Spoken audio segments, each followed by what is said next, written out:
Ils ont ri quand elle a épousé un vampire, mais il était l'héritier d'une fortune secrète. Avez-vous déjà fait un choix que tout le monde a remis en question pour ensuite réaliser que c'était la meilleure décision de votre vie? L'histoire d'aujourd'hui nous transporte dans les rues envoûtantes de Paris, où le mariage atypique d'une jeune femme avec un vampire marque le début d'une aventure extraordinaire, faite d'amour, de secrets et de révélations inattendues. Ce qui commence par les moqueries de ses proches se transforme en un récit de destin, de mystère et de la découverte que parfois les chemins les plus improbables mènent aux plus grandes aventures. Si le contenu vous plaît, n'oubliez pas de laisser un like. Ça aide vraiment la chaîne à se développer.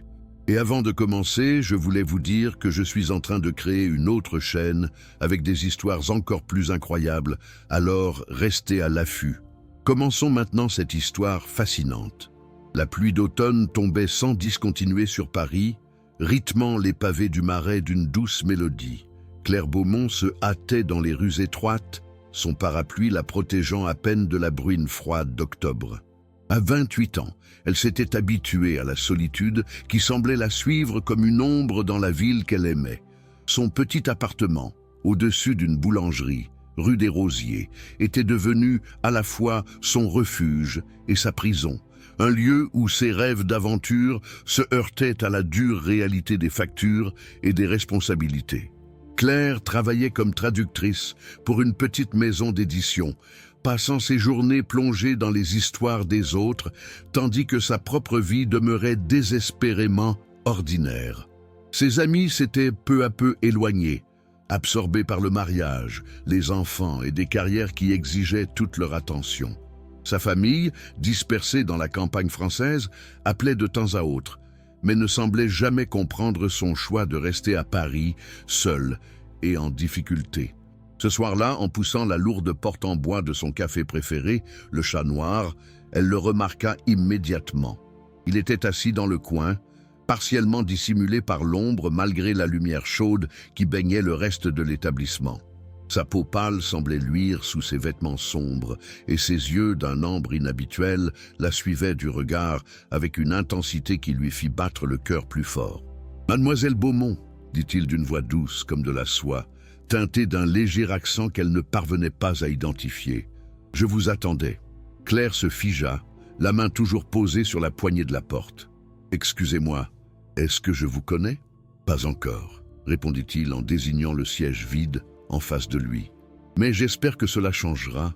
Je m'appelle Lucien Noir. » Quelque chose dans sa présence l'attirait irrésistiblement, malgré tous ses réflexes qui lui criaient de partir. Elle se retrouva à s'installer dans la cabine, son parapluie mouillé dégoulinant sur le sol à côté d'elle. De près, elle pouvait percevoir l'aspect presque irréel de ses traits, la symétrie trop parfaite de son visage, l'immobilité inhabituelle de sa posture, comme s'il n'avait plus besoin de respirer. « Je sais ce que vous pensez, » dit Lucien, un léger sourire aux lèvres. « Et vous avez raison. Je suis ce que vos histoires appellent un vampire. » Claire aurait dû rire. Elle aurait dû se lever et s'éloigner. Au lieu de cela, elle se retrouva penchée en avant, l'observant avec la curiosité d'une traductrice découvrant une langue nouvelle et fascinante. « C'est impossible. »« Vraiment ?» Il tendit la main par-dessus la table, paume vers le haut. « Touchez ma peau. Vous la trouverez froide, immuable. Écoutez attentivement, et vous remarquerez que je ne respire que lorsque je choisis de parler. Je ne me reflète pas dans ce miroir derrière le bar. » Elle jeta un coup d'œil au miroir orné et sentit son estomac se nouer. La cabine semblait vide, à l'exception de son propre reflet, seul à la table.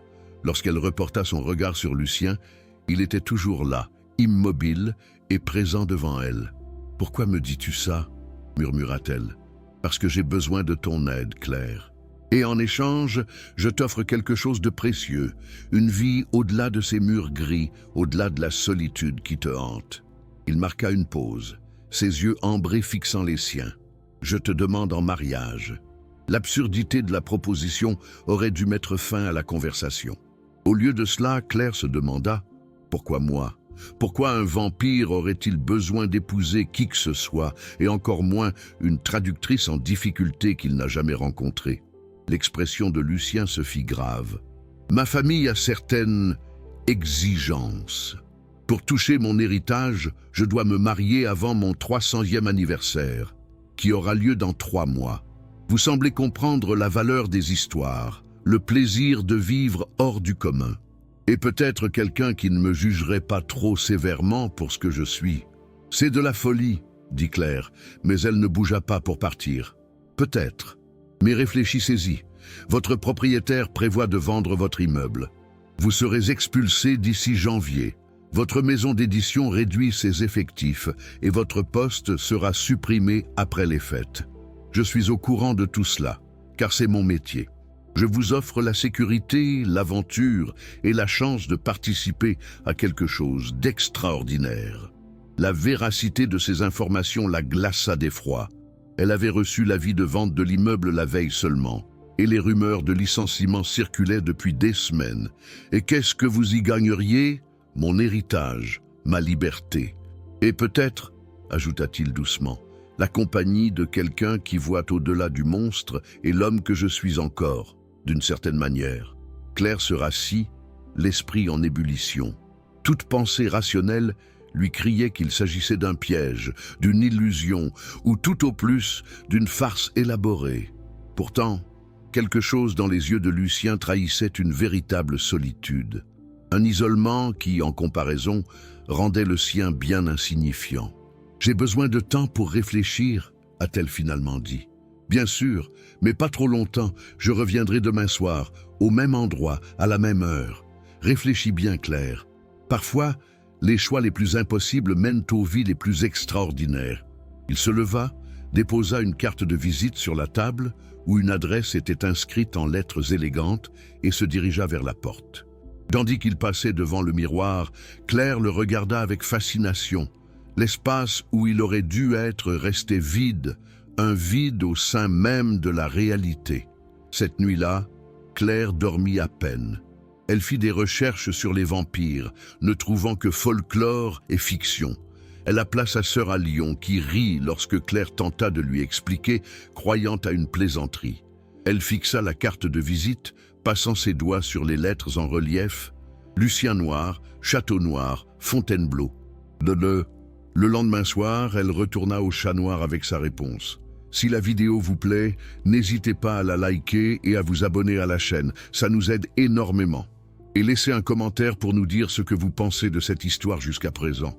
L'annonce a provoqué une onde de choc parmi le petit cercle d'amis et de proches de Claire. Lorsqu'elle a appelé sa mère à Bordeaux pour lui annoncer qu'elle allait se marier dans 2 semaines avec un certain Lucien Noir, sa réaction était prévisible. 2 semaines? Claire, tu as perdu la tête? Qui est cet homme? Où l'as-tu rencontré? C'est absolument ridicule. La voix de sa mère montait à chaque question. Maman, je sais que ça paraît soudain, mais soudainement, c'est de la folie. Tu ne peux pas épouser un inconnu comme ça. Que sais-tu de lui, au juste? Claire ne pouvait pas vraiment expliquer qu'elle savait qu'il était un vampire de 300 ans qui devait se marier pour toucher son héritage. Elle dit simplement « Je sais qu'il est gentil, intelligent, et qu'il m'offre une vie que je n'aurais jamais pu avoir seule. S'il vous plaît, ne pouvez-vous pas simplement vous réjouir pour moi ?» Le silence à l'autre bout du fil en disait long. Finalement, sa mère a dit « Je viendrai à Paris. Je dois rencontrer cet homme avant de voir ma fille commettre la plus grosse erreur de sa vie. » Ses amis n'étaient pas mieux lotis. Sophie, sa plus proche amie de l'université, l'a rejointe dans un café près de Notre-Dame, son expression mêlant inquiétude et incrédulité. « Claire, c'est de la folie, même pour toi. Tu as toujours été impulsive, mais épouser quelqu'un que tu connais depuis moins d'1 semaine, que se passe-t-il vraiment? Es-tu enceinte? Te menace-t-il? » Non, Sophie, rien de tout ça. J'ai juste trouvé quelqu'un qui me comprend. Quelqu'un qui me voit comme plus qu'une simple traductrice solitaire qui peine à payer son loyer. Sophie tendit la main par-dessus la table et prit celle de Claire. « Mais c'est justement ce qui m'inquiète. Tu prends une décision aussi importante sous l'effet de la solitude et du désespoir financier. Ce n'est pas de l'amour, c'est de l'instinct de survie.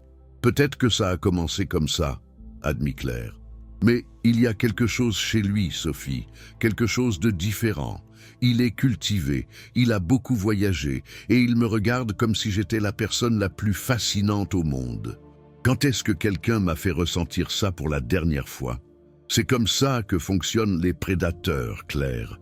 Ils vous font sentir spécial juste avant de vous piéger. Le mot « prédateur » résonnait plus profondément en Sophie qu'elle ne l'aurait imaginé.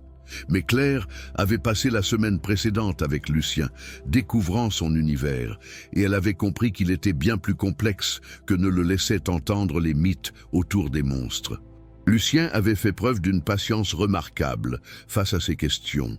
Il se retrouvait chaque soir, après le coucher du soleil, flânant dans les plus beaux quartiers de Paris, tandis qu'il lui contait des bribes de sa longue vie.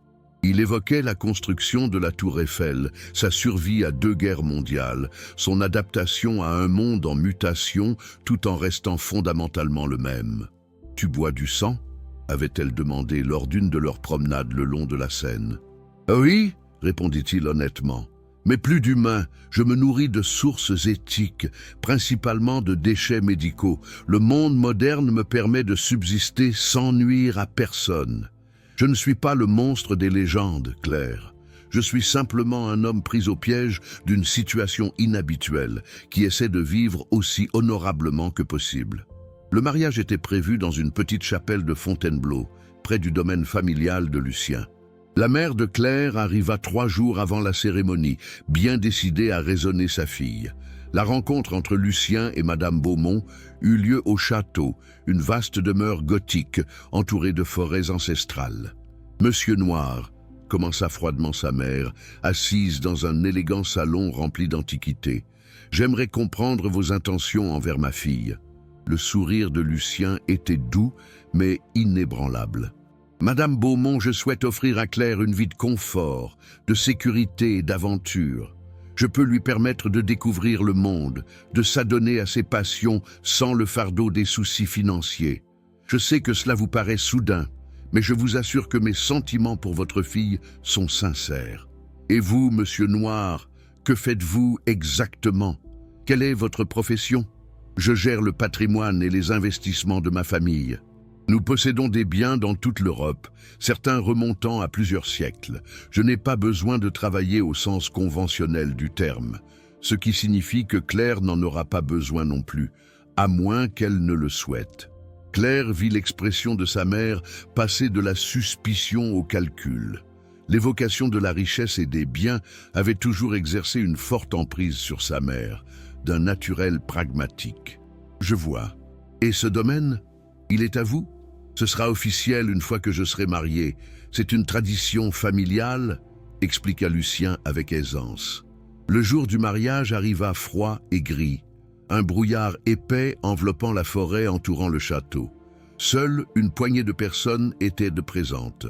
La mère et la sœur de Claire, Sophie et 2 autres amis, et du côté de Lucien, un homme plus âgé et mystérieux qu'il présenta comme son avocat et intendant, Monsieur Théron. La cérémonie elle-même fut brève et d'une beauté étrange. La vieille chapelle, avec ses vitraux représentant des scènes de la vie médiévale, semblait hors du temps. Claire portait une simple robe ivoire, dénichée dans une boutique vintage du Marais, et Lucien, dans un costume noir impeccablement coupé, semblait presque irréel. Au moment de l'échange des vœux, Claire remarqua que les mains de Lucien, bien que froides, tremblaient légèrement. Malgré ces siècles d'existence, cet instant revêtait manifestement une signification profonde pour lui. « Moi, Lucien Noir, je te prends, Claire Beaumont, pour épouse. Je promets de te protéger, de t'honorer et de partager avec toi tout ce que je suis et tout ce que je possède, à partir d'aujourd'hui, dans l'obscurité comme dans la lumière. » Quand ce fut son tour, la voix de Claire fut assurée. « Moi, Claire Beaumont, je te prends, Lucien Noir, pour époux. Je promets d'être à tes côtés, de t'accepter tel que tu es et de construire avec toi une vie qui transcende l'ordinaire, à partir d'aujourd'hui, dans la lumière comme dans l'obscurité. » L'inversion de leurs dernières paroles n'échappa pas à ceux qui écoutaient attentivement. Sophie lança un regard inquiet à Claire depuis le premier rang. Après la cérémonie, lors de la petite réception au château, les murmures commencèrent à circuler. Les amis de Claire se regroupèrent dans des coins, leur rire teinté de moquerie et d'inquiétude. « Tu te rends compte qu'elle est allée jusqu'au bout ?» chuchota l'un d'eux, pas assez bas. « Épouser un ermite bizarre qu'elle connaît à peine. Elle a toujours été étrange, mais là, c'est du jamais vu. Je parie qu'elle ne se rendra compte de son erreur que dans 6 mois, » a répondu un autre. « C'est sans doute un excentrique bizarre qui la séquestrera dans son château lugubre. » Même sa sœur l'a prise à part, l'inquiétude se lisant sur son visage. « Claire, il n'est pas trop tard, tu peux encore annuler, dis-le simplement et on te sortira de là. » Mais tandis que Claire se tenait dans la grande salle de bal du Château Noir, observant Lucien s'entretenir à voix basse avec M. Théron au sujet des affaires du domaine, elle ressentit un sentiment inattendu de justesse. Ce choix étrange, impossible, l'avait menée là où elle n'aurait jamais pu l'imaginer, et elle était curieuse de voir où cela l'amènerait ensuite. Ce que personne ne savait, ni ses amis moqueurs, ni sa famille inquiète, ni même Claire elle-même, c'est que l'héritage de Lucien était bien plus que de simples biens matériels et de l'argent. Cachés derrière les murs ancestraux du château se trouvaient des secrets qui allaient tout changer, des secrets qui rendaient les railleries de ce jour presque insignifiantes en comparaison. Alors que la soirée touchait à sa fin et que les invités s'en allaient, emportant avec eux leurs jugements et leurs prédictions d'échecs, Lucien prit la main de Claire et l'entraîna plus profondément dans le château, vers l'aile fermée à clé où aucun invité n'avait été autorisé à pénétrer. « Es-tu prêt à voir dans quoi tu t'es vraiment embarqué ?» demanda-t-il, ses yeux ambrés brillant à la lueur des bougies. Claire lui serra la main froide et hocha la tête. « Montre-moi tout. » L'aile verrouillée du Château Noir était restée scellée pendant des décennies, attendant le moment où Lucien pourrait légitimement réclamer son héritage. Tandis qu'il guidait Claire à travers un labyrinthe de couloirs éclairés seulement par la lueur vacillante des bougies, elle se sentait comme un personnage de l'un des romans gothiques qu'elle avait traduits, sauf que cette fois, c'était indéniablement réel. « Ma famille, » commença Lucien en marchant, a vécu dans l'ombre de l'histoire européenne pendant plus de 1000 ans. Nous n'avons pas toujours été des vampires. Cela est venu plus tard, une malédiction ou un don selon le point de vue. Mais nous avons toujours été des collectionneurs, des gardiens du savoir et des trésors que d'autres jugeaient trop dangereux ou trop précieux pour rester entre les mains du public. Ils s'arrêtèrent devant une immense porte de fer dont la surface était recouverte de symboles complexes qui semblaient onduler à la lueur des bougies. Lucien sortit de sa poche une clé ornée et l'inséra dans la serrure. Le mécanisme tourna avec un grondement semblable à un lointain coup de tonnerre. « Qu'y a-t-il derrière cette porte ?» demanda Claire, le cœur battant la chamade. « Tout !» répondit simplement Lucien en poussant la porte. La pièce qui suivit laissa Claire sans voix. Immense, elle paraissait bien plus grande que ne le laissaient supposer les dimensions extérieures du château. Les murs étaient tapissés d'étagères, s'élevant jusqu'à la pénombre, chacune regorgeant de livres, de rouleaux, d'artefacts et d'objets qui brillaient d'ancienneté et de valeur. Au centre de la pièce se dressaient des vitrines exposant des objets qui éveillèrent la curiosité de Claire, véritable traductrice.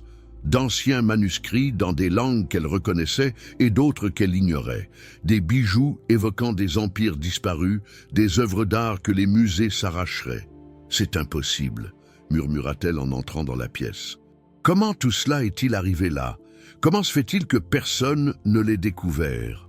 La magie a son utilité, même pour ceux d'entre nous qui s'appuient avant tout sur des moyens de survie plus prosaïques, dit Lucien avec un léger sourire. Cette pièce existe en partie hors de l'espace normal. Elle est protégée par des enchantements placés par mon ancêtre, celui qui devint le premier vampire. Mais il y a plus que la simple collection. Il la conduisit vers un grand bureau dans un coin où l'attendait un registre relié en cuir. En l'ouvrant, il dévoila page après page des comptes, des investissements et des avoirs s'étalant sur des siècles. Ma famille n'a pas seulement collectionné des objets, Nous avons amassé une fortune. Nous avons investi dans des entreprises que d'autres jugeaient impossibles. Nous avons soutenu des explorateurs, financé des révolutions victorieuses, acquis des propriétés dans des régions qui ont pris de la valeur. Nous avons contribué au financement de la reconstruction de Paris après la Révolution, investi dans les chemins de fer alors qu'ils n'étaient encore qu'un rêve, acheté des actions de sociétés devenues des références. La fortune est immense, Claire, plus que vous ne pouvez l'imaginer. Les mains de Claire tremblaient tandis qu'elle tournait les pages. Elle découvrit des enregistrements de transactions remontant à des centaines d'années, chacune s'appuyant sur la précédente. Pourquoi me dire cela maintenant? Pourquoi pas avant notre mariage? Parce que j'avais besoin de savoir que tu m'épouserais pour des raisons autres que l'argent. J'avais besoin de quelqu'un qui me voit d'abord comme une personne, aussi atypique que je sois, et non comme un moyen d'acquérir de la richesse. Et je crois que tu as réussi ce test. Il s'approcha d'une vitrine et en sortit délicatement une petite boîte en bois. Mais il y a quelque chose de plus important que l'argent, quelque chose qui a rendu le mariage nécessaire. Il ouvrit la boîte et révéla une bague. Non pas une alliance, mais une bague bien plus ancienne, sertie d'une pierre rouge profonde qui semblait vibrer d'une lumière intérieure. Voici le cœur noir, un rubis qui appartient à ma famille depuis bien avant que nous ne devenions des vampires. La légende raconte qu'il fut extrait d'une montagne aujourd'hui disparue et qu'il possède un pouvoir unique. Quiconque porte cette bague devient le véritable héritier de la famille noire, avec un accès total à nos biens, à nos secrets et à notre pouvoir. Mais la bague ne reconnaît que les mariages légitimes, les liens authentiques. On ne peut ni la tromper, ni la forcer. Claire fixa la bague, la compréhension commençant à poindre. L'obligation du mariage n'était donc pas qu'une simple tradition. Elle était nécessaire pour que l'héritage soit effectivement transféré. Exactement. Et maintenant, avec votre permission, j'aimerais voir si l'anneau accepte notre union. Il glissa la bague à son doigt. Un instant, rien ne se produisit. Puis, la pierre se mit à briller, sa lumière se répandant dans la pièce, illuminant les recoins poussiéreux et révélant d'autres trésors cachés dans l'ombre. Le registre posé sur le bureau s'ouvrit sur une nouvelle page, et des mots apparurent comme écrits par une main invisible, consignant le transfert d'héritage à Lucien Noir et à son épouse, Claire Noir, née Beaumont. « Ça a marché !» souffla Lucien, le soulagement palpable dans sa voix. « Après 300 ans, je suis enfin libre. » « Libre de quoi ?» demanda Claire. Brisée par la malédiction qui me retenait prisonnière du domaine familial, je pouvais m'aventurer hors de la propriété pendant de courtes périodes, mais j'étais toujours ramené à la réalité, incapable de partir véritablement ou de vivre pleinement. À présent, l'héritage perçu et un mariage légitime reconnu, je peux aller où je veux, faire ce que je veux. Nous pouvons aller où nous voulons, faire ce que nous voulons. Claire fut submergée par les conséquences de son choix. Ses amis s'étaient moqués de sa décision, sa famille s'était inquiétée, tous pensaient qu'elle commettait une terrible erreur. Et pourtant, la voilà, dans une pièce remplie de trésors inestimables, mariée à un homme qui lui offrait non seulement la sécurité, mais une liberté absolue. Il y a plus encore, poursuivit Lucien en ouvrant tiroir après tiroir d'un meuble ancien. Ce sont des titres de propriété à travers l'Europe. Une villa en Toscane, un appartement à Vienne, un cottage dans les Highlands écossaises. Il y a des comptes bancaires en Suisse, des investissements dans des entreprises technologiques, des collections d'art conservées dans des lieux sécurisés. Tout cela nous appartient maintenant, Claire. Absolument tout. Elle prit l'un des actes de propriété et vit son nouveau nom déjà inscrit à côté de celui de Lucien. La magie du cœur noir avait opéré rapidement, transférant tout à part égale entre eux. Elle n'était pas seulement mariée à la richesse, elle en était copropriétaire, pleinement et légalement. « Je ne sais pas quoi dire », a-t-elle admis. « C'est bouleversant. Dis que tu ne le regrettes pas. Dis que malgré les moqueries et les doutes, tu es prêt à embrasser cette nouvelle vie avec moi. » Claire parcourut la pièce du regard, puis reporta son attention sur Lucien. Son visage, d'ordinaire si impassible et indéchiffrable, laissait transparaître une réelle vulnérabilité. Ce vampire ancestral, qui avait traversé des siècles d'histoire, implorait son acceptation et sa compagnie. « Je ne le regrette pas », dit-elle fermement. « Mais je veux tout savoir, Lucien. Plus de secrets. Si nous sommes vraiment partenaires dans cette affaire, j'ai besoin d'une transparence totale. »« D'accord, » dit-il en prenant ses mains dans les siennes, froides. « Posez-moi n'importe quelle question, et je vous répondrai honnêtement. » Ils passèrent le reste de la nuit dans cette pièce sordide, Claire posant des questions et Lucien y répondant. Elle découvrit la communauté vampirique, plus restreinte et plus diverse que ne le laissaient entendre les mythes. Elle apprit les difficultés de l'immortalité, la solitude de voir les siècles défiler sans changer. Elle apprit sa vie humaine avant sa transformation et les raisons pour lesquelles il avait accepté ce que la plupart considéreraient comme une malédiction. « J'étais mourant », expliqua-t-il. « Une épidémie a ravagé mon village quand j'avais 25 ans. Mon ancêtre, déjà un vampire, m'a offert un choix. Mourir avec ma famille ou vivre éternellement sous une autre forme.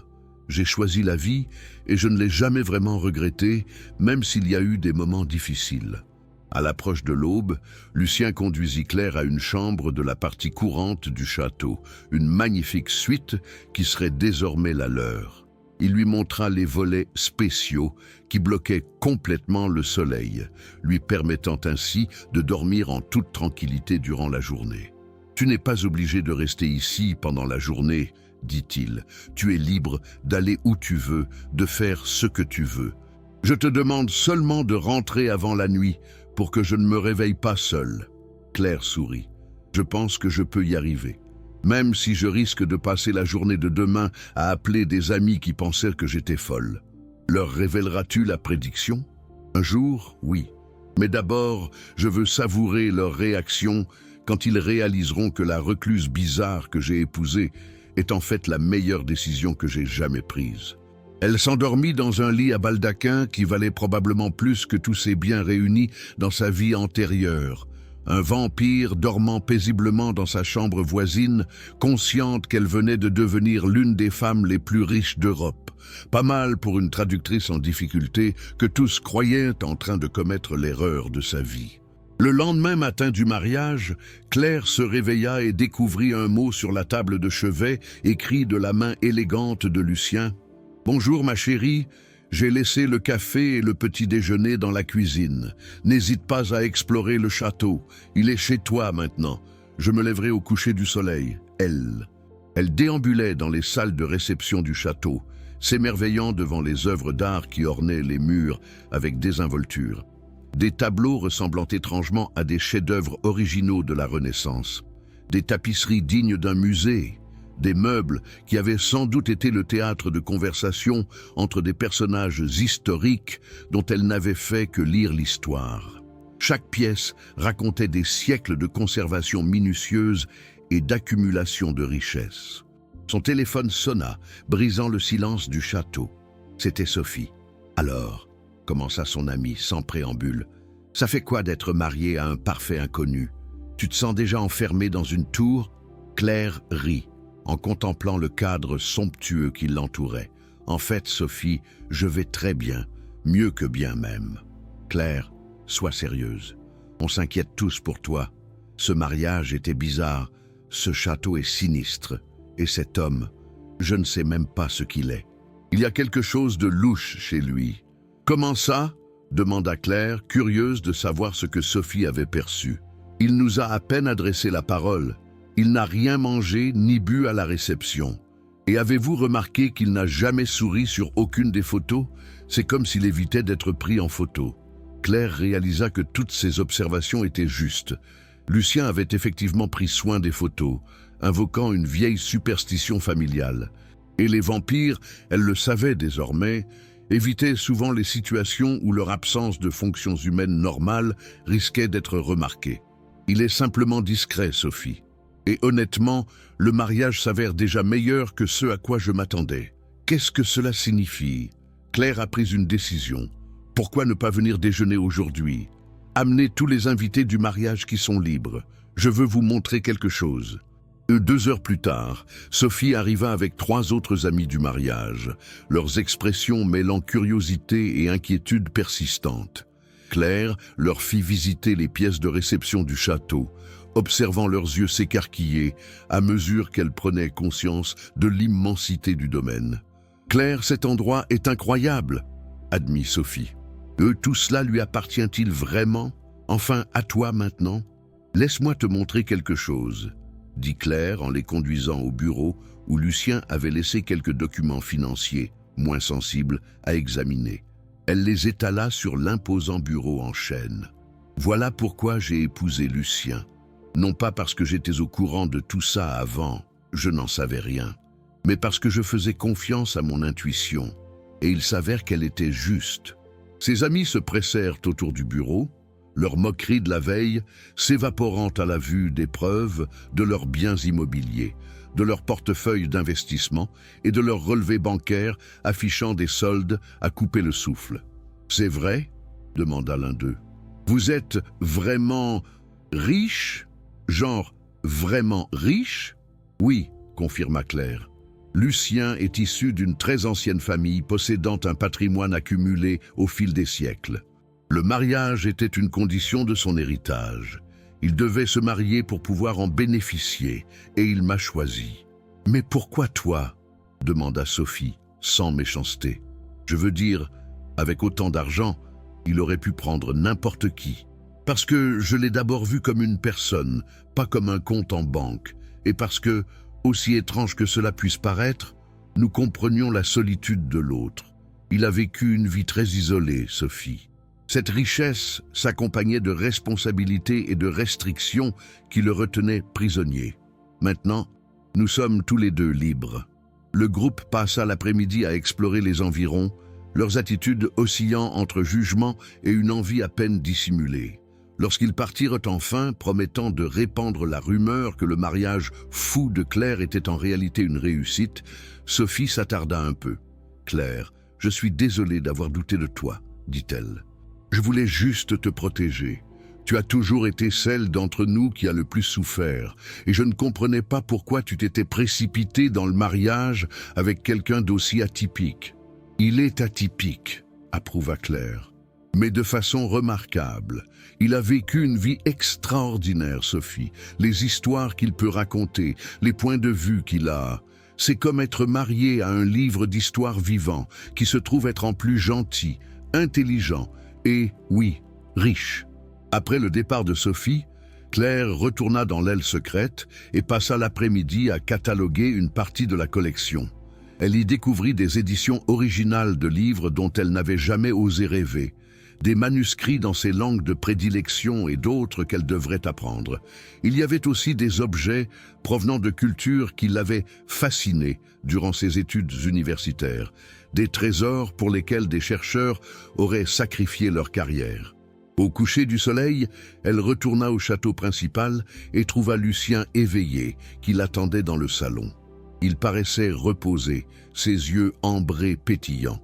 « J'ai entendu dire que vous aviez de la visite, » dit-il avec un léger sourire. « Le système de sécurité du château m'alerte de toute entrée et sortie. Je leur ai montré certains documents financiers. J'espère que cela ne pose pas de problème. Ils devaient comprendre qu'il ne s'agissait pas d'une erreur. »« Oh, c'est tout à fait normal, c'est votre droit. Vous êtes autant propriétaire de tout cela que moi maintenant. Ce que vous choisissez de partager vous appartient. » Il marqua une pause. « Comment ont-ils réagi? Surtout du choc et du regret de nous avoir moqués hier. Je pense que certains sont jaloux maintenant. C'est la nature humaine, » observa Lucien. « Ils jugent ce qu'ils ne comprennent pas, puis convoitent ce qu'ils ont d'abord rejeté. Mais dites-moi, comment vous sentez-vous face à tout cela? C'est beaucoup à assimiler. » Claire s'installa dans le fauteuil en face de lui. « Franchement, je suis à la fois ému et ravi. J'ai passé l'après-midi dans la salle des collections à examiner des manuscrits et des objets. Lucien, vous vous rendez compte de ce que vous avez là? Certaines de ces pièces pourraient bouleverser notre compréhension de l'histoire. » Son expression se fit grave. « Oh, c'est pourquoi ils doivent rester secrets, du moins pour l'instant. Nombre de ces objets ont été acquis de manière à ne pas résister à un examen éthique moderne. D'autres contiennent des informations que des personnes influentes préféreraient voir cachées. Vous pouvez étudier et apprécier cette collection, mais nous devons être prudents quant à ce que nous révélons au monde. Je comprends. Mais peut-être qu'un jour, nous pourrions trouver des moyens d'en partager une partie, faire des dons anonymes à des musées, financer la recherche sur les langues et les cultures oubliées. J'aimerais beaucoup, dit Lucien avec chaleur. Pendant 300 ans, j'ai été le gardien de cette collection, impuissant à faire grand-chose d'autre que la préserver. Mais avec votre aide, peut-être pourrons-nous lui donner une raison d'être, au-delà de sa simple existence. Ils passèrent la soirée à faire des projets, les voyages qu'ils feraient pour visiter les différentes propriétés, les causes qu'ils pourraient soutenir grâce à leur fortune, les moyens d'utiliser la collection pour faire progresser la recherche sans en révéler toute l'étendue ni leur rôle dans sa préservation. Pour la première fois, Lucien parla de sa vie avec un enthousiasme sincère et non plus avec la mélancolie qui avait teinté leur conversation précédente. Pendant si longtemps, j'étais prisonnier de cette situation, admit-il. L'immortalité paraît séduisante jusqu'à ce qu'on réalise qu'elle peut devenir une prison. Je ne pouvais pas construire une vraie vie, ni nouer de liens durables, car je devais toujours revenir ici, toujours entretenir ce domaine et attendre le jour où je pourrais toucher mon héritage. Tu m'as libéré de cela, Claire. Les moqueries et les jugements de tes amis à notre mariage, c'était un faible prix à payer pour cette liberté. Ils finiront par comprendre, dit Claire, ou pas, et nous nous ferons de nouveaux amis, des gens qui pourront nous accepter tels que nous sommes. À propos, dit Lucien, je devrais te parler de la communauté vampirique parisienne.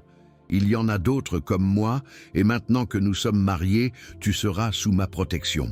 Certains voudront te rencontrer, t'accueillir dans notre cercle.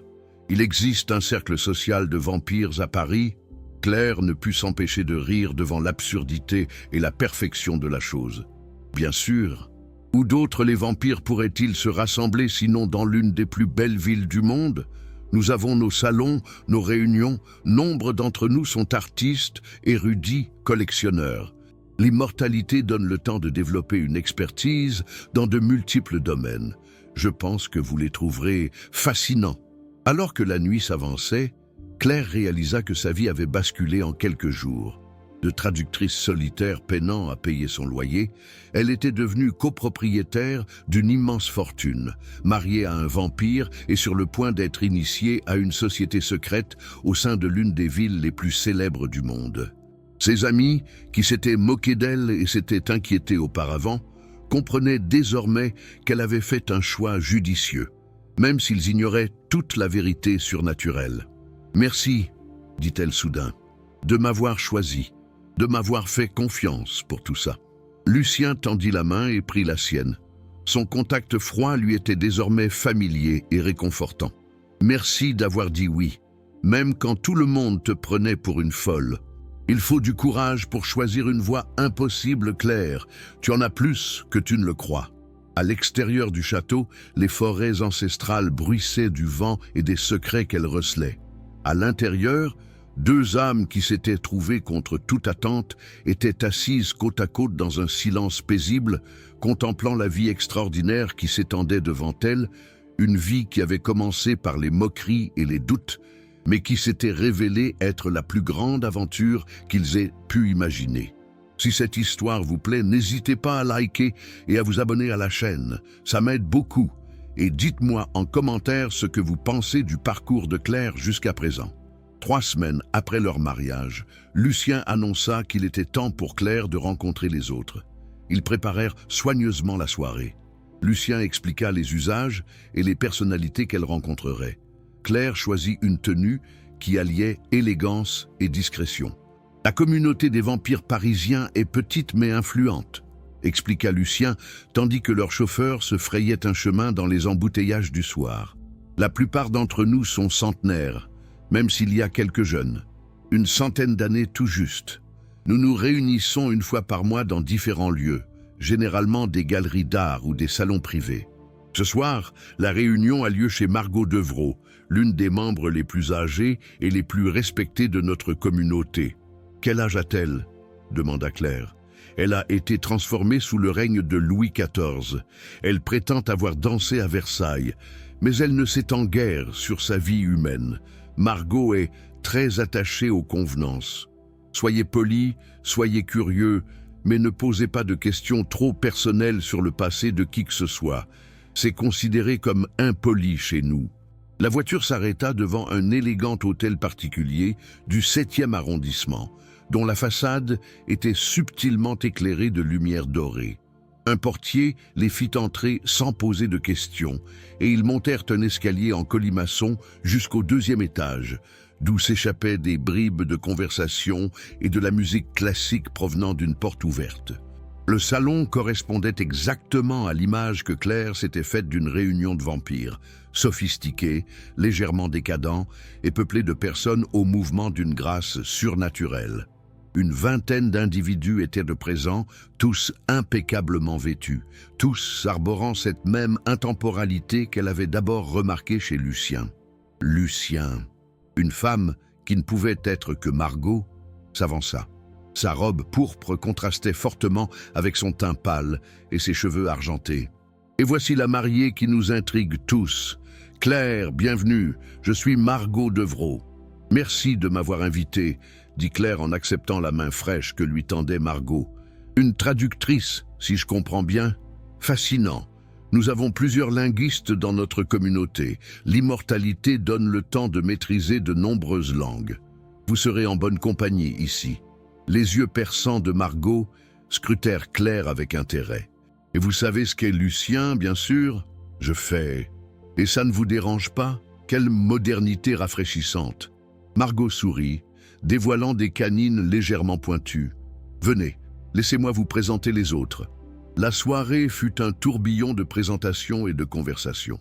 Claire fit la connaissance d'Antoine, un ancien chirurgien devenu patriote durant les guerres napoléoniennes et qui dirigeait désormais un centre de recherche médicale privé. Il y eut aussi Céleste, une marchande d'art spécialisée dans la découverte de chefs-d'œuvre oubliés qu'elle conservait en réalité depuis des siècles. Jean-Marc, professeur d'histoire médiévale à la Sorbonne, avait lui-même vécu les périodes qu'il abordait dans ses cours. Et des dizaines d'autres personnes, chacune avec son histoire fascinante de survie et d'adaptation. « La clé de notre existence », expliqua Antoine, tandis que Claire et lui se tenaient près d'une fenêtre donnant sur la Seine. « C'est la discrétion et l'évolution. Nous ne nous cachons plus dans l'ombre, ce serait impraticable dans le monde moderne. Au contraire, nous nous intégrons. Nous construisons des vies légitimes, nous contribuons à la société et nous entretenons l'illusion de la mortalité en gérant avec soin notre image publique. »« Comment ça marche ?» demanda Claire. « Les gens remarquent forcément que tu ne vieillis pas, non ? Tous les 20 ans environ, nous simulons des décès ou des disparitions et réapparaissons sous de nouvelles identités. C'est plus facile qu'avant. Les données numériques peuvent être manipulées et les gens déménagent suffisamment pour que personne ne trouve étrange l'arrivée d'une personne aux qualifications impressionnantes mais sans aucun lien avec la région.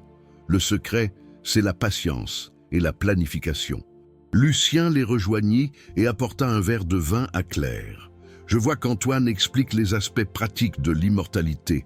Ne te laisse pas ennuyer par trop de détails. »« Au contraire, je suis fasciné, » a déclaré Claire.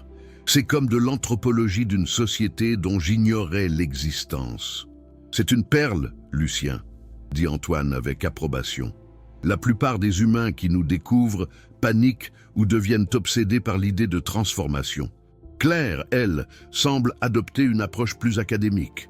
C'est parce qu'elle est plus intelligente que la plupart, dit Lucien avec une fierté évidente. Au fil de la soirée, Claire perçut les jeux politiques et hiérarchiques sous-jacents au sein du groupe. Margot s'imposait comme une meneuse, ses opinions étaient prises en compte et ses jugements respectés. Des alliances et des tensions existaient, des amitiés séculaires et des rivalités couvaient sous le vernis des conversations polies. Chaque société a ses drames, confia Céleste à Claire lors d'un moment de calme. Nous ne faisons pas exception, même si les nôtres se déroulent sur une échelle de temps bien plus longue. Cette dispute entre Jean-Marc et Philippe, là-bas, elle a commencé en 1847 à propos d'une femme morte il y a un siècle et ils ne s'en sont toujours pas remis. « Tu ne t'ennuies jamais ?»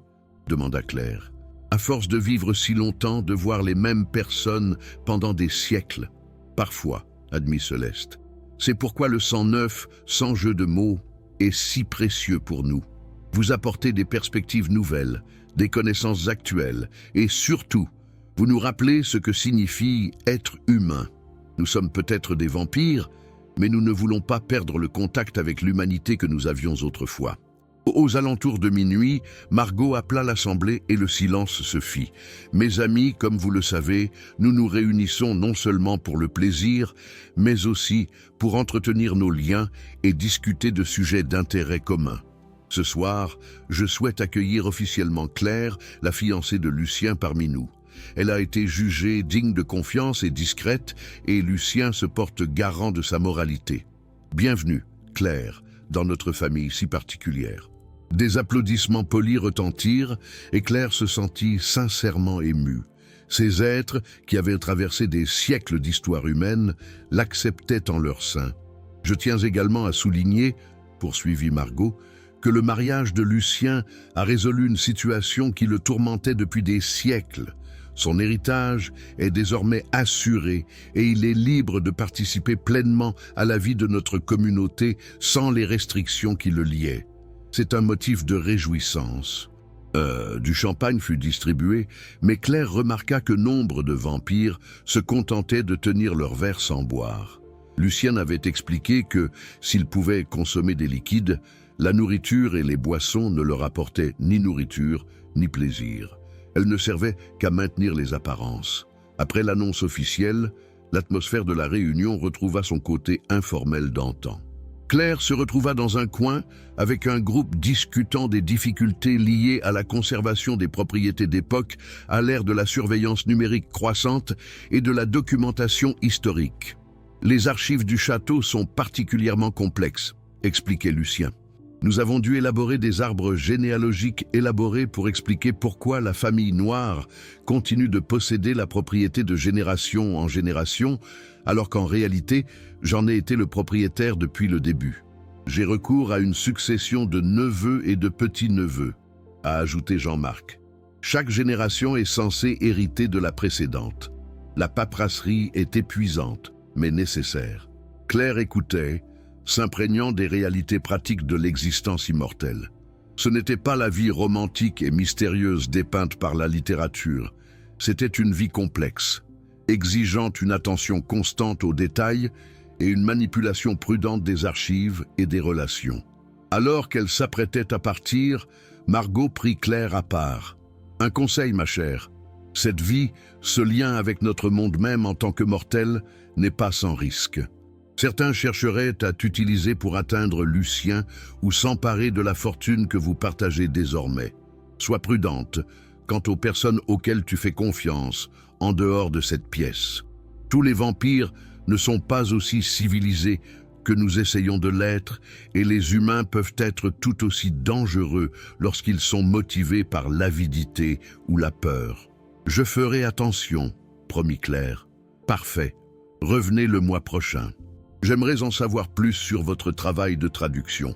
J'ai quelques textes en vieil occitan qui pourraient vous intéresser professionnellement. » Le trajet du retour au Château Noir se fit dans le silence, Claire et Lucien réfléchissant à la soirée. Finalement, Claire dit « Ils ne sont pas comme je les imaginais. À quoi vous attendiez-vous ? Je ne sais pas. Quelque chose de plus dramatique, de plus surnaturel. Ce sont juste des gens. Des gens inhabituels dans des circonstances inhabituelles, mais des gens tout de même. C'est la réalité, acquiesça Lucien. Nous ne sommes pas des monstres, contrairement à ce que racontent les légendes. Nous sommes des survivants, des adaptateurs. Nous avons appris à vivre aux côtés des humains plutôt qu'en opposition avec eux. Ce n'est pas toujours facile, et tous les vampires ne choisissent pas cette voie. Mais nous, à Paris, avons bâti une société qui ressemble à une société normale. Regrettes-tu parfois d'être devenu un vampire ? Lucien resta silencieux un long moment. Parfois, j'ai vu mourir tous ceux que j'aimais. J'ai traversé des guerres, des épidémies, des révolutions, tous les pires moments de l'humanité, encore et encore. Mais j'ai aussi vu une beauté incroyable, j'ai été témoin des exploits et de la résilience humaine. Et maintenant je tais ce qui me fait penser que les siècles de solitude valaient peut-être la peine d'être endurés pour en arriver là. Claire prit sa main froide. C'est peut-être la chose la plus romantique qu'on m'ait jamais dite. Ne laisse surtout pas Antoine t'entendre dire ça. Il se prend pour le romantique du groupe et serait anéanti d'apprendre que je l'ai surpassé. Ils rirent ensemble, et Claire réalisa que les moqueries subies lors de leur mariage n'étaient plus qu'un lointain souvenir. Elle avait non seulement épousé un homme riche, mais aussi un membre d'une communauté, un monde caché, qui coexistait avec le monde ordinaire. Elle restait humaine, toujours mortelle, mais elle avait désormais accès à des siècles de savoir, de culture et d'expérience que peu de gens pouvaient imaginer. La vie qu'elle avait choisie, ce mariage impossible que tous jugeaient inacceptable, lui avait ouvert des portes insoupçonnées. Et tandis que le château se dévoilait à travers la forêt, tel un décor de roman gothique au clair de lune, Claire éprouva une profonde gratitude d'avoir eu le courage de dire oui à l'impossible.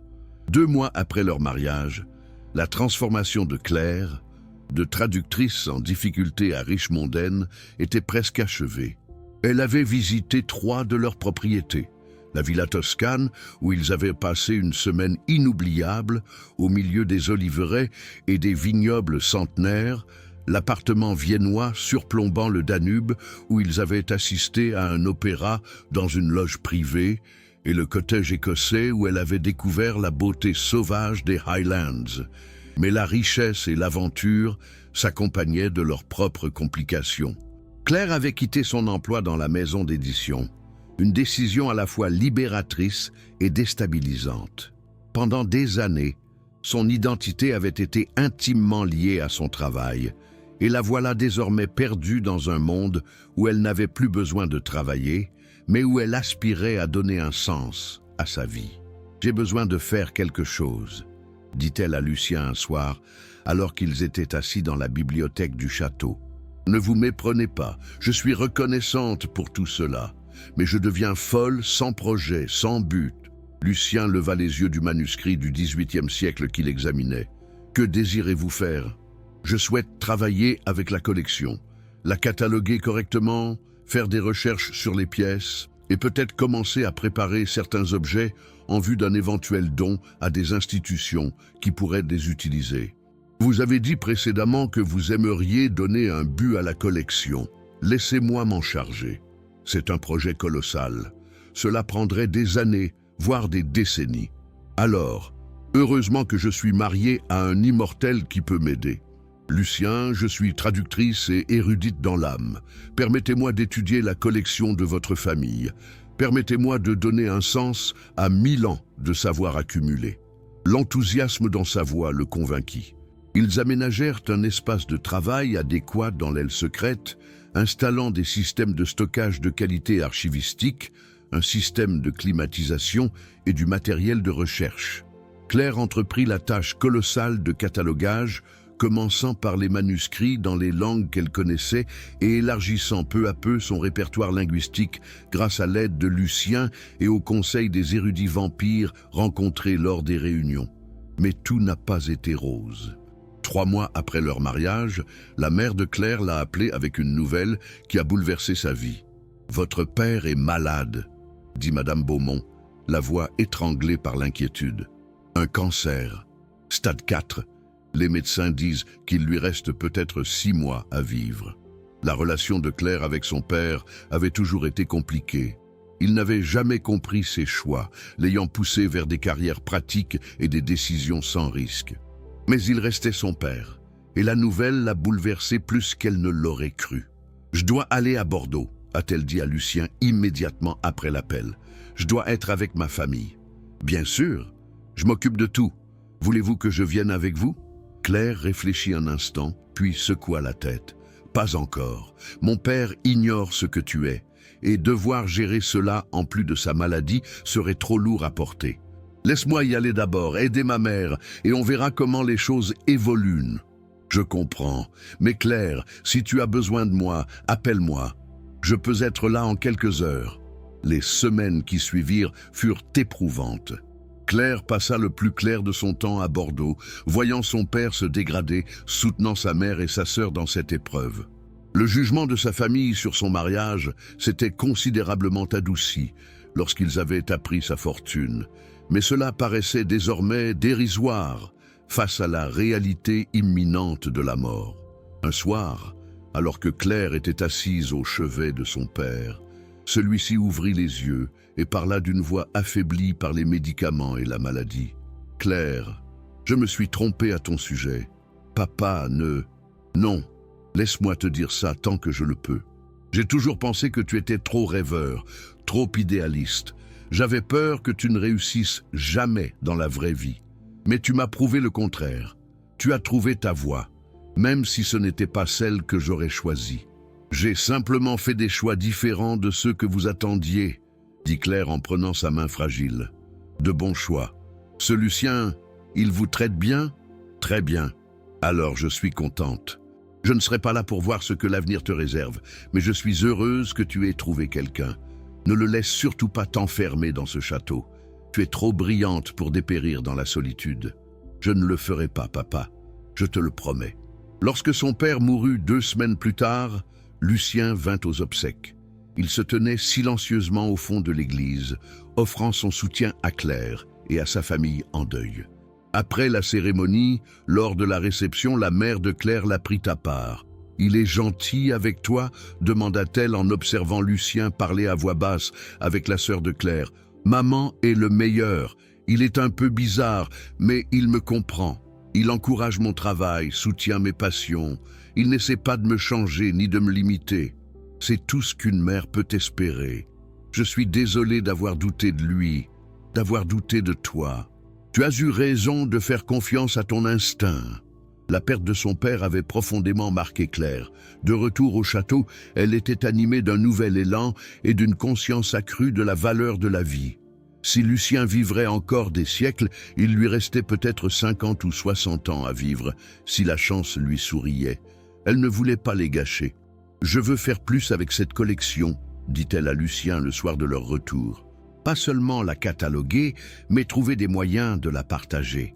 Anonymement s'il le faut, mais la partager. Ces trésors, ce savoir, ne devraient pas rester enfermés dans une pièce. Mon père a passé sa vie à ne prendre aucun risque, et il est mort sans avoir vraiment vécu. Je ne veux pas que ça lui arrive. Que proposez-vous? Créons une fondation. Nous finançons la recherche, organisons des expositions et faisons des dons anonymes de certaines pièces à des institutions capables de les conserver et de les partager avec le monde. Nous n'avons pas besoin de révéler notre identité. Nous pouvons passer par des intermédiaires, mais donnons à cette collection une véritable importance, au-delà de sa simple existence. Lucien resta silencieux un long moment, puis hocha lentement la tête. « Tu as raison. J'ai été gardien pendant 300 ans, mais il est peut-être temps d'être plus que cela. Soyons des bienfaiteurs, des contributeurs au savoir et à la culture humaine. Nous avons les ressources et le temps. Pourquoi ne pas les utiliser ?» Ils passèrent les mois suivants à élaborer leur plan. Claire reprit contact avec ses anciens collègues du monde de l'édition, cherchant avec soin à identifier les personnes dignes de confiance avec lesquelles elle pourrait collaborer pour des dons anonymes. Ils créèrent la Fondation Noire avec l'aide juridique de M. Théron, instaurant ainsi une séparation nette entre la Fondation et leurs identités personnelles. Le premier don fut un ensemble de manuscrits médiévaux à la Bibliothèque nationale de France. Le don était anonyme, mais Claire était présente le jour où l'institution annonça l'acquisition et vit les visages des érudits s'illuminer lorsqu'ils comprirent l'importance de ce qu'ils recevaient. Ce sentiment de contribuer, de rendre le savoir accessible à autrui, était plus gratifiant que n'importe quelle fortune personnelle. Mais leurs activités ne plaisaient pas à tout le monde. Lors d'une des réunions mensuelles de vampires, un vampire plus âgé, nommé Armand, confronta Lucien. « Vous prenez des risques, dit froidement Armand. Vous attirez l'attention sur vous, sur l'existence de collections qui ne devraient pas être connues. Vous nous mettez tous en danger. Mais je fais attention, répondit Lucien calmement. Tout est anonyme, blanchi par le biais de multiples entités légales. Personne ne peut remonter jusqu'à nous à partir des dons. Pourtant, mais les humains sont intelligents et persévérants. Que se passera-t-il lorsque quelqu'un commencera à enquêter sur les origines de la fondation? Lorsqu'il remarquera que toutes ces pièces précieuses proviennent de sources qui vous sont liées? Alors, on s'en occupera. Mais je refuse de laisser la peur m'empêcher de faire quelque chose d'important avec ce que j'ai. La tension était palpable. Finalement, Margot intervint. « Armand, nous prenons note de vos inquiétudes, mais la prudence de Lucien a suffi jusqu'à présent. N'allons pas nous attirer des ennuis. Si des problèmes surviennent, nous les réglerons alors. » Mais cette confrontation a profondément marqué Claire. Elle n'avait pas pleinement réalisé que leurs actions pouvaient se mettre Lucien ou la communauté des vampires en danger. « On s'arrête ?» lui demanda-t-elle sur le chemin du retour. « Non, Armand est tellement réfractaire au risque qu'il en devient paranoïaque. Il a passé 400 ans caché, sans jamais contribuer, sans jamais s'impliquer. Ce n'est pas ainsi que je veux vivre, surtout maintenant que j'ai la liberté de choisir. Oui, il y a des risques, mais il y a des risques partout. Je préfère vivre de manière significative et prudente plutôt que d'exister en toute sécurité sans rien apporter. » Claire lui serra la main. « Alors nous continuons, ensemble. » Les difficultés de leur mariage n'étaient pas celles que leurs amis redoutaient. Il ne s'agissait pas d'incompatibilité, ni du comportement possessif ou étrange de Lucien. Il s'agissait plutôt de trouver un sens à leur vie, de trouver un équilibre entre sécurité et action significative, et de naviguer dans la complexité de la condition humaine au sein d'un monde de vampires, tout en essayant d'avoir un impact positif malgré leur situation hors du commun. 6 mois après leur mariage, Claire repensait aux moqueries et aux jugements essuyés le jour de leurs noces et ne pouvait s'empêcher de sourire. Ces gens avaient vu en elle un mauvais choix, une décision désespérée. Mais ils s'étaient tellement trompés. Elle avait trouvé non seulement un mari, mais un partenaire d'aventure, non seulement la sécurité, mais un but, non seulement la richesse, mais l'opportunité de contribuer au savoir et à la culture humaine d'une manière qu'elle n'aurait jamais pu imaginer. Et plus important encore peut-être, elle avait appris que les vies les plus riches de sens se construisent souvent sur des choix que les autres ne comprennent pas, sur des risques que les autres ne prendront pas, et sur le courage de se faire confiance même lorsque tout le monde autour de vous pense que vous faites une erreur. 1 an après leur mariage, Claire et Lucien se tenaient dans la salle des archives du Château Noir, enfin terminée. Ce qui avait été une collection chaotique était désormais un centre de recherche parfaitement catalogué et climatisé. Claire avait engagé 2 autres chercheurs, des personnes de confiance qui avaient signé de nombreuses décharges de responsabilité.